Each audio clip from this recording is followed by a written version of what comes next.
Hello, everyone from Chelsea Fan TV. Before you watch the post-match pod, shout out to our partners, FOCO. The Hawaiian shirts are back, people. Summer may be near closed, but the Hawaiian shirts are here to stay. It doesn't matter if it's sunny, rainy, anything. It's not going to stop me. All right, I'm going to keep coming back.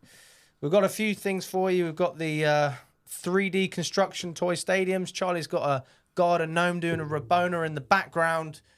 Everything that you need, FOCO have.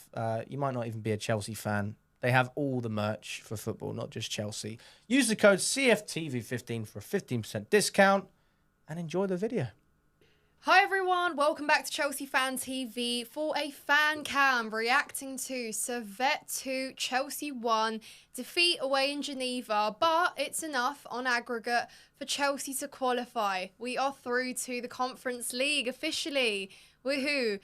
And while it's not all positive and while there are some things to talk about, we'll get into everything. Let us know your thoughts as well in the comments down below. Make sure you like the video as well. There was not much to like about that game, but yes, it's a long season ahead. But I'm joined here by Alex, Charlie, and of course our debutant here on the show. And we hope you enjoy. Guys, how are you feeling? Relieved, which is a bit of a mad thing to say, but yeah, relieved with how things panned out. Ultimately, yeah, it was poor, but these games are about just getting through, and we're through, and we're now in the Conference League. But I don't think we can just ignore it because we're through. There were a number of concerning things, definitely from a lot of individual standpoints as well. Taron, your debut here on Chelsea Fan TV is for a defeat, but yeah, what did you make of that game? I mean, we started off well. Got the goal from Mudryk early on, but I think we mentioned it on the stream a few times. As soon as that goal went in, the intensity went down. We had no clue how to control the game, no clue how to stop counter-attacks. It was poor all over, missing easy chances, defensive mistakes all over the place. I think management, we discussed that a little bit. Don't think the management was great in this game as well. But like you said, Charlie, we're through to the Conference League. I'm sure we would have taken a 6-0 win today, a 7-0 win. But through to the Conference League, road to Krakow starts today, and we're ready for the next game, I guess. Nice. Alex, describe your thoughts. I think we should be happy. We're through. I'm just relieved. I thought we would win, but I thought we would probably struggle to win convincingly. I knew that we would concede. That doesn't surprise me. When you play with Badiashile and Disasi, I just think it's an absolute disaster in this system. I think Tosin actually made a mistake as well for the second goal. So that was disappointing. Ultimately, we got the job done. That's the way I see it. That's the way I look at it. If we lost that game, somebody would have shouted by now, right? So we're all relieved. And we need to have a serious conversation. But we also need to have a realistic conversation. Did anyone expect us to play good football, considering we played with pretty much a completely different team to what we played with against Wolves? We didn't start Neto. We didn't start Palmer. We had a completely different back line. The midfield was different. Like, yeah, why do you expect us to have the chemistry straight away to go into this game and just play great football? No, but it's not about playing great football. Like, we're speaking like we've put the academy players on the pitch. These are all top international footballers. So for me, like, the excuse that we played a different team to Wolves is not running. It's not running for me, because it's not like we've got a load of just like 15, 16-year-olds on the pitch. These are very good footballers, mate. We've got World Cup winner Enzo Fernandez in there, Christopher Nkunku, Mudryk. Dewsbury Hall was playing today. There's so many good players that were playing. So they're good players, Charlie. But I mean, you just said it yourself. Mudryk and Dewsbury Hall. Mudryk has been quite disappointing for us. Servette. It is. But I'm just saying, from a Chelsea perspective, I don't know why people expect us to be really good in this game. I don't know. I wasn't expecting really good. I was expecting better than that. And I think defensively, we've got to ask questions. 100%. 3 out of the 4 games we've played this season, we've let 2 goals in. There you go. That's awful. Yeah. That is shocking. And we look worse defensively over these 3 or 4 games this season than we did under Poch last season. I don't think that's a ridiculous thing to say. Why do you think that is the case? What makes you... What do you think is putting us in a position to concede more goals based on what you're seeing on the pitch. I don't know. I just think maybe defensively, maybe the quality of players are just not that good. You look at the centre-backs. We spent a lot of money on centre-backs, bought a lot of centre-backs in. Maybe people just think they're way better than they actually are. Fofana, I'm a big fan of his. We're going to have to give him a bit of time to come back from injury. But come on, Disasi, not good enough. Badiashile, what's happened to him? Not good enough. Tosin was a free signing opportunity. I mean, come on, he's not good enough to play week in, week out for Chelsea Football Club. I'm sorry, he's not. Squad player, fine. And then you've got Levi Colwell, who's young, inexperienced, a top talent. There's no standout top-class centre-back in the ranks at Chelsea. We spent all this money on players. There's no leadership in the back line, and there's no top-class centre-half. I think we've got Chalobah. I think but that's not top. I like think he's Chalobah. top class. Chalobah is a good. But what I mean is though, there's no Van Dijk. There's no Saliba. There's no. But who do you sign that's in that category? But what I don't know. I haven't got the answers to that. But what I mean is that's missing. Thiago Silva's gone, right? That leadership, that top class defender, gone, and we replaced it by signing someone on a free. Come on. So a lot of issues then defensively, and I do think that moving forward, if you take the result against Wolves away, which was very positive, that was a game won by our attackers. It was won because we were so offensively dominant. But ultimately, if you look in the first half, there were still those gaps, weren't there, that Wolves were exposing. Cunha got on the score sheet and then he was again left unmarked, wasn't it? And it's kind of this pattern where players seem to be very positionally confused. They don't really know who to mark. When we're hit on the counter, you see this panic mode as well often where it's like you're looking around and what do you do? And I said before the game that Servette recognised those issues back at Stamford Bridge. They didn't have the quality to capitalise on them, but tonight they did, and they were going for more. They got 2 goals. They were looking for that third as well, and it arguably was, you can argue, because we allowed it. Yes, there's an element of quality there, and I think that Servette are a good side, but again, you have to look at ourselves and think, did we make that easier for them? And do you think we made that easier for them is the question. I think I said at the start of the stream, they needed to attack. They attacked us and we couldn't counter efficiently. We couldn't punish them. We had multiple chances on the break with Mark Yu, with Nkunku. Dewsbury Hall had a few opportunities as well. And they saw blood. They smelt blood, shall I say. Every single time Badiashile wasn't sure where to be positionally on the counter-attack. I mean, when they were countering us. Disasi, I don't really want to talk too much about him because I'm going to get quite frustrated. Tosin as well, not amazing, stopping counter-attacks. Our midfield had no balance. Vega looked a bit out of place in terms of when to drop into our left-back position, when to move into the midfield. Enzo, again, really poor of getting out to his man. Dewsbury Hall, again, not great defensively. And I mentioned it on the stream, every time they countered us, we're supposed to be squeezing up as a unit. Left-back pushes up to the left winger, right wing pushes up to the right back or right winger, centre mids push up, stop the counter-attack. But every time, the centre mid's picking up in a pocket, and straight away there's a counter against Wolves. Cunha, Strand Larsen every single time, picking it up, going straight at the counter. Tottenham, Liverpool, Arsenal, Aston Villa, West Ham United, all these teams will easily be able to stop counters. If we want to even finish in the top 6 in the Prem this season, this might be reactionary in a Conference League qualifier, but we cannot do it if we defend like this. This is Poch ball times 1,000 on the counters. Getting countered every single time, no idea of what we're doing. Maresca needs to get down on the training ground with those defenders and find a clear structure. Because Palace, with Eze on the break, Mateta, who's looked like Thierry Henry recently, new signing of Eddie Nketiah, again, not amazing. They will punish us easily. Most teams in the Prem will punish us. Wolves maybe were poor in the second half, but if we don't sort this out ASAP, we could be, again, in that 8th place, 9th place, worry, and then owners out, board out, protests. So hopefully we sort this out. Yeah, seriously, I'm being honest. It's shocking. But Sunday League stuff. It is a problem though, because as I say, I think I said this to you after Wolves, Alex. We're not going to score 6 goals every game. No. And if you're conceding on average twice a game, which we have been this season, you're not going to win that many football matches because you're relying on scoring 3 goals every week to pretty much win. And that simply is not going to happen. Yeah, we've got loads of attacking quality and whatnot. We're not going to score 3 goals every week. So I don't worry about us going forward. The balance in the midfield is a little bit of a concern. I don't really know what the right setup is there. And then, defensively, in the fullback areas, we're fine. I think Cucurella and Gusto, decent. Because obviously, there's always room to improve. The big issues with the centre-backs. Massive issues with the centre-backs. And it doesn't matter if it's Colwell or Fofana. It doesn't matter if it's Tosin and Badiashile or Disasi or whatever. Whatever combination of centre-backs we've used so far this season, and it goes back to last season as well, we are shocking defensively. And I get it. We're obviously trying to play in a different way now, different defensive structure under Maresca. We're conceding the same types of goal for the last couple of seasons now, and we are still conceding that same kind of goal. So I don't know what work's being done at the training pitch. I don't know why it keeps happening, but it keeps happening, and it's got to stop because it's going to cost us big time.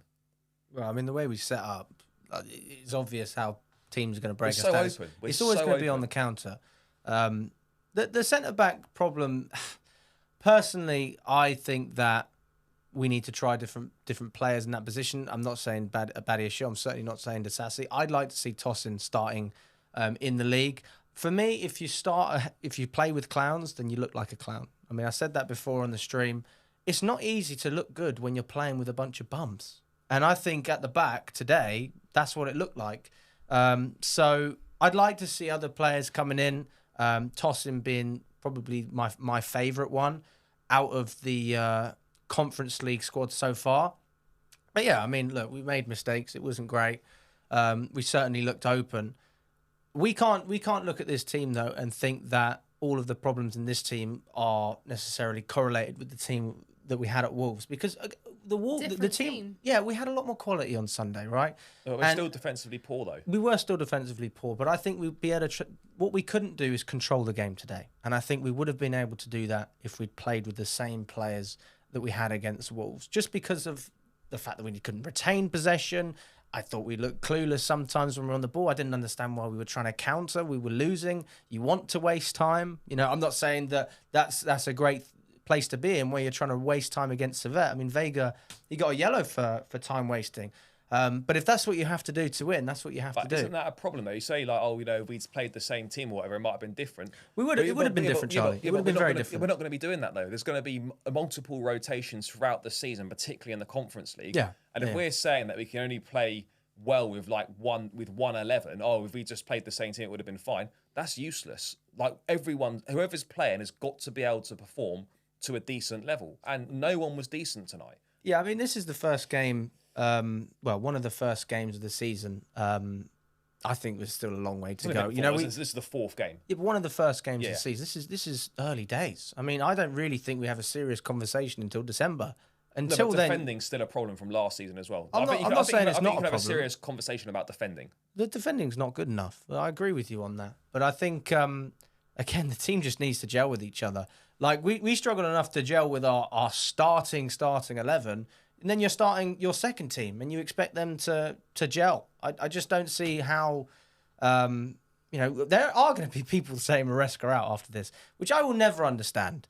Yeah, he didn't manage the game well. I completely agree with you on that, Taron. But, the players have not played together. They've not played together. How do you expect Dewsbury Hall to look like really good when he's not playing with players that he's linked up well with? Mudryk is a player renowned for... He doesn't really have chemistry with anyone he plays with. And I thought this was one of Mudryk's better game. We look at Guiu as well. He missed 2 open goals in the first leg. And today I thought, he struggled as well.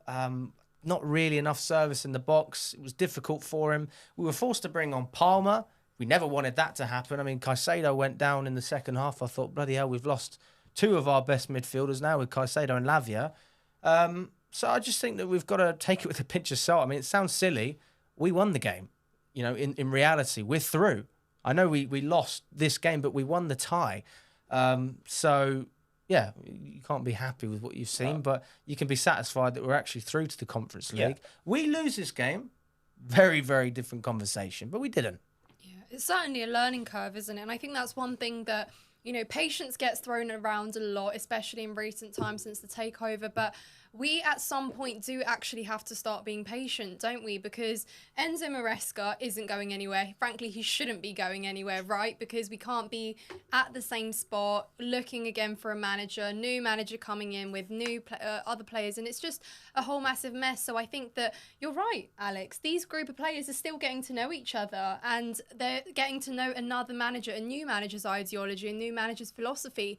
And Maresca said it himself that it will be a different team, wouldn't it? He said that the one from the Premier League weekend, it will be a different in the Conference League, and that's exactly what we've seen. He's giving a chance to everyone, so take it as an audition, I guess, really, for every player, and he is taking notes. And I think moving forward, And Alex, as you say, somewhere down the line, a few months in, we can talk about, are these players gelling, what's not working, which partnerships are not. But frankly, if you ask a Chelsea fan, give me your best back four, there will be different answers, won't there? Because we don't really know what our strongest back four is. We don't know what our strongest potentially back three is. And that's the problem, that it's still kind of a work in progress, trial and error. So we can't say it's trial and error, but instantly criticise the result on the pitch, right? So if we take this as a positive, right, we ultimately succeeded in our goal to qualify for the Conference League. We're going to, face other teams. It's going to be loads of different games. That's when it really needs to be kind of producing and it needs to be consistent. But at the end of the day, it is the fourth game of the season. I do choose to be a little bit more patient. So while we absolutely can talk about the mistakes, but no, I know, because the reaction from the fans, and unfortunately there will be a negative backlash towards some of the players, certain things, as you say, Alex, to the manager, supposedly, but we should be patient. No one's saying don't be patient, but let's also not try and pretend this was something that it wasn't. This was crap. We're through, great, but that's the only positive from tonight. This was a dreadful performance. No one played well. I thought Mudryk was good. No one really covered themselves in any glory. And let's be honest, we were lucky there. We were lucky to go through tonight. We were lucky. We held on. I think Mudryk had a good game. Yeah, but what I mean is, though, no one's like, you're not coming away from that thinking, oh wow, so and so was unbelievable today. Like there were some okay performances, but we were lucky tonight. We were lucky, and look, I'm not throwing. No one's throwing the season away or anything like that. But if we're specifically talking about this game, there are zero positives from it. Zero. Other than the fact that we've gone through. That's the only positive That's from the only tonight. one that matters, though. It is the only one that matters. But what I mean is, going forward, so we can't just ignore the recurring issues. Weak in midfield again for the first goal. And as I said, defensively, really poor as well. I get it, it's going to take time. But this is not 4 games bad defensively.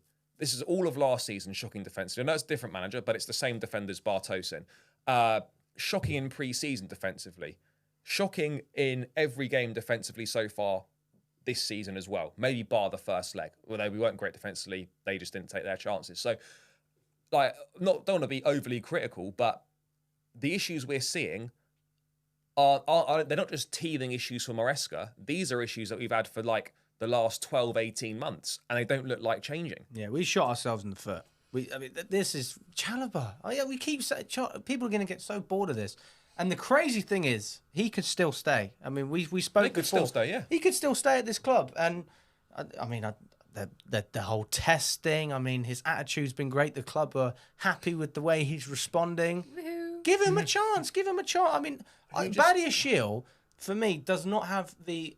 It's got to be motivation, something that... The man's been given an 8-year contract, and he's just laying back. I'm earning my money. I gave up on him in pre-season when we conceded that horrendous goal against Real Madrid. And he didn't even try. As for Disasi, he's just not suited to the system. You bring Chalobah in, you've got a player who can win, has won, fights for the badge, knows Chelsea, fights for the badge. We're not asking for anything special here.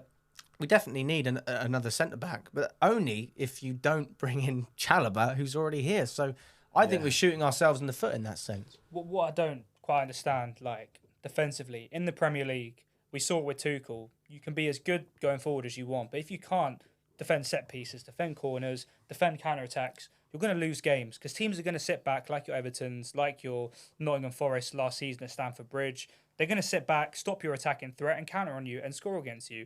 You need to have a solid defence to win games and to get top 4 in the Premier League. Villa last season, Pau Torres and Concert at the back. Liverpool last season, United obviously not, Arsenal, Man City, solid defences in the Prem. Maresca needs to get down on that training ground and have a solid defensive structure put into place for the next game, or else we will not go anywhere this season. We can have Noni, Palmer, Oshiman and Kunku, João Felix, Neto, Mudryk. But if Disasi, Fofana, Cole, Badiashile are going to have these mistakes in them, we're going to lose games. What's the underlying issue then when it comes to defending? Is it the structure? Or is it both. The players? I think it's both. I think it's a mixture. I think we mentioned it earlier. The impact Van Dijk had on Liverpool, Ruben Diaz had on City, Van de Ven had on Tottenham, Saliba had on Arsenal, is that one rock at the back. Like we have with Rudiger, we could start Sarr next to him, Bashir Humphreys next to him. I don't even know. Ashempong now next to him. And Rudiger will be that rock that carries the back line. But also, look how much better Cahill looked when he played alongside JT. Yeah, exactly. Cahill was a good footballer, right? But playing alongside JT made him look a lot better. We are missing a top-class centre-back. And we talk about all this money we've spent. We need a centre-back. I never thought I'd say we needed another centre-back. Do you think the solution is buying one, though, or just, well, like I've said, bring back Chalobah? Well, we can bring back Chalobah, sure, but I still think we're lacking a top quality centre-back. I agree. We massively are.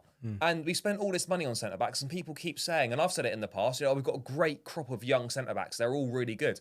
I'm wondering if we are... I'm starting to think, I think we're overrating some of these guys. They could obviously develop into top players, but right now, what we're looking at, I'm not sure if these guys are as good as we think they are, because the evidence on the pitch would suggest they're not as good as what people are saying. So for me... we're not going to get it now. I don't think we're going to get a centre-back between now and 11 p.m. on Friday night. That Benfica one. Virtually no chance. But that's a 22-year-old. Yeah. It's another chance, kid. Yeah, Isn't it? It's another hopeful prospect. Hopeful. It's But another what if. there's no surprise, right? What do top teams have? A top goalkeeper. We don't have one of them. An experienced centre-back, at least one top quality experienced leader at the back. We don't have one of those. They have a top quality number 6. I think we have probably got one of those in Lavia. And you have a top-class centre-forward. We don't have a top-class centre-forward. We don't have a top-class goalkeeper. And we don't have a top-class centre-half. And we spend all this money, and there's 3 glaring issues in the team. Yeah, I mean, if you think about it, when you build a team, when you build a squad, you start with the spine, right? Alisson, Vicario, David Raya. I mean, when he came in, wasn't the best, but he was amazing for us. The most clean sheets in the league won the last Golden season. Gloves last You start off with a top goalkeeper. They hoped Robert Sanchez would be that. I'm not going to write him off just yet, but what we've seen so far, playing out from the back, bozo moments, right? I don't know. Jorgensen should have saved the first goal for me. Yeah, Jorgensen He should have again. done better. Yeah. Again, it's a prospect player, right? A 22-year-old from Villarreal sure. with 1 season under his belt. You get a top centre-back, your Salibas, your Van der Ven. You get a top CDM, a Joao Polina who can hold that back line, a Declan Rice, a Rodri. Who the Tottenham don't really have one, do they? Liverpool don't really have one. You need a top striker, a top number 9. That is a spine. Then you get your Mudryks, you get your players that can play around him. The board, in my opinion, so far failed. They could prove me wrong this season, but so far they have failed. If Osimhen comes in, that's a big tick. But still, we're going to have moments where we won't defend set pieces, we won't defend counter-attacks, our goalkeeper can't claim crosses, we're going to get killed in transition because we don't have a top number 6 like your Amadou Onana. So it's worrying because the board have this fancy prospect, but we're not seeing it in motion. Yeah. No, that's so true. I know I sound like the most negative person. No, No, but I it's think true. You make a lot of good points. You mate. make You it make fair. sense. Like the idea of what we're doing in theory is amazing, but the reality is there's a reason why no one's done what we've done before this aggressively, and there's a reason why every single team that is successful and wins has experience and has top quality players in key positions. We lack experience and we don't have top quality players in key positions.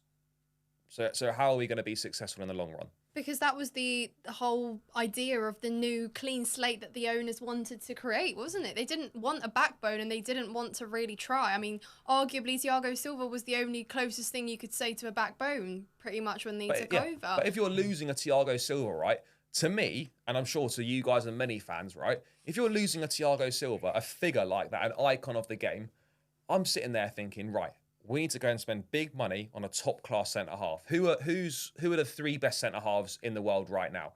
Let's go and try and get one of them. That's what we should have been doing. We should have been doing that. If you were to get, like, we'll go around the room, if you were to get one centre-back, obviously it's not going to happen. Who would be your dream signing in that defensive area that you'd sign right now? Because there's not many, right? No. Probably, I'll probably take Saliba. Saliba, I mean, Yeah. that's realistic. That's obviously. a really good show. Well, it's not Realistic. realistic, but like if you're saying I could go, like you're looking at caliber of centre back, that's a sort of Quite a hard market, isn't it? It is to a get hard top market. centre?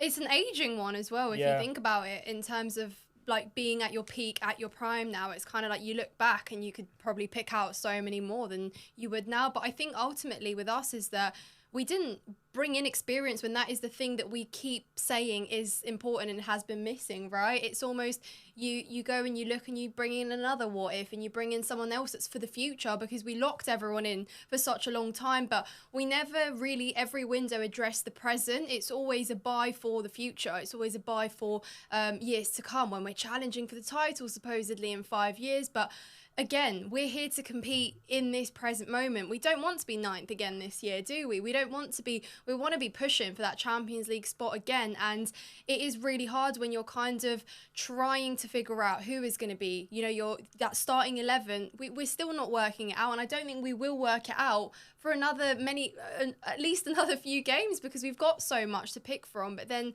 you think about it, all our defenders are what-if defenders. Tosin, arguably, if you look at his CV in terms of playing in the Premier League for what, 4 years, 4 years. Solid at Fulham, but he's got it, at Fulham. But everybody else came in as a what if. You're taking a chance on them, really, and it's not like we've had the consistency of them playing alongside each other. We had so many different centre-back pairings last season, so many different, and centre-backs playing in full-back roles, and it was all a massive mess. And now it kind of still is a mess, because it's like you're working out the best possible kind of back line there, but it's so difficult, isn't it? Who do you play? Well, I think the transfer strategy is quite obvious. They're not going to change it. It's obvious what the strategy is. What they want is sign as many young players and hope that they're all going to be gems like Cole Palmer. I think that really you need to let the season play out and then we can make our decision from there. But yeah, obviously there's a lot of concerns defensively, and I think that the way to combat that is really to focus on what you're good at. I mean, I remember when Liverpool, before they signed Van Dijk, they had Matip, who was very weak, and they conceded goals for fun at the end of the games. But that was why that Liverpool team under Brendan Rodgers, right, the one that almost won the title, but they bottled it. They bottled it because of how bad their defense was. They conceded over 50 goals that season. That's why they lost the title. That's what I mean. You can be as good as you like going forward. You can't win a league with a poor defense. You cannot win stuff if you are letting in the volume of goals that we're letting in. They've still got top four, though, right? No, you're absolutely right. And this is the thing. So right now we know we're not competing for a league, but we are trying to get Champions League football. I think that even with a striker, if we don't reinforce the defence, we can get top four or Champions League football. I think we can. And I think the way you do that is by basically trying to do what you did against Wolves. Go gung-ho. I mean, listen, if you can't defend, I'm not saying don't try and defend, but focus on scoring more, right? So if we can do that and if we can utilise that against the smaller teams, they're going to struggle to keep up, right? They will score goals. We will concede goals. And especially when we play against top teams, that's when we're really going to struggle. But as long as you can get results in your home games, the away games, you might struggle a little bit. That will be enough. But we're still lacking up top for me. In terms of getting Champions League football, I don't see us finishing in the top four without Osimhen. I think we've got enough goals in the team to finish in the top four. Well, today we didn't share that, did we? Jackson missed a big chance. Nkunku missed a big header. Palmer, obviously, let's not talk bad on his name, but he still missed a big chance. But that's the thing, though, isn't it? Like, we've got the quality and we've got goals in the team. It's just you don't know if they're going to turn up with their shooting boots on or not. Yeah, and we can't risk that again, can we? Like last season, Jackson, one of my favourite players at the club. But can you rely on him in a one-on-one against City in the FA Cup semi-final, away to United when he took that extra touch, at home to Nottingham Forest? You need that number 9. And no, I agree. Right. We would have been in an FA Cup final last year had we had a clinical number 9. And we could have got top 4. We have 5 points off, and Jackson missed some big chances that could have. I love him. Like, if you're watching, I love you. But unfortunately, he did miss some big chances, mate. Yeah. Sorry. Well, right then, guys, before we wrap up, obviously, ultimately couldn't make it 3 wins in a row. I think it would have been nice to get into a bit of a winning streak here, but the big successful thing is that we are through to the Conference League. Yippee. But before we wrap up, guys, smile. Well, no, we're happy about that. We're happy about that. Let's look ahead quickly to the weekend because we host Crystal Palace at home. Back to league, back to Premier League action. Quickly tell me how you guys are feeling. Can't wait to do some halftime booing. There you go. That is not the spirit. Chelsea fans, that's not the spirit. I was joking, by the way. We'll play a different team. I'm not sure who started today that gets into that Palace side. I mean, Madueke. Yeah. That's pretty quite a few of them getting to the Palace side. That's why he came off, isn't it? Yeah, Get some rest. That's the only one, mate. Nkunku played 90. I don't think he starts on Sunday. I wouldn't play him. I'd play Neto and Palmer. I think Felix might start on Sunday as well, potentially. Yeah. Neto. Nkunku didn't do enough today, man, in my opinion. He scored the goal, but he was a ghost. He isn't like he had a really good pre-season, but he's not had much of an impact so far. Right. Well, but we needed his penalties, by the way, otherwise we'd be out. There you have it, guys. Well, we hope that you've enjoyed this fan cam and reaction, literally raw post-match reaction there, guys. If you're not subscribed, you know what to do. Hit that subscribe button. Make sure you check out FOCO as well. Use your discount for 15% off there. Like this video, let us know your thoughts, and we'll see you soon. Up the Chels.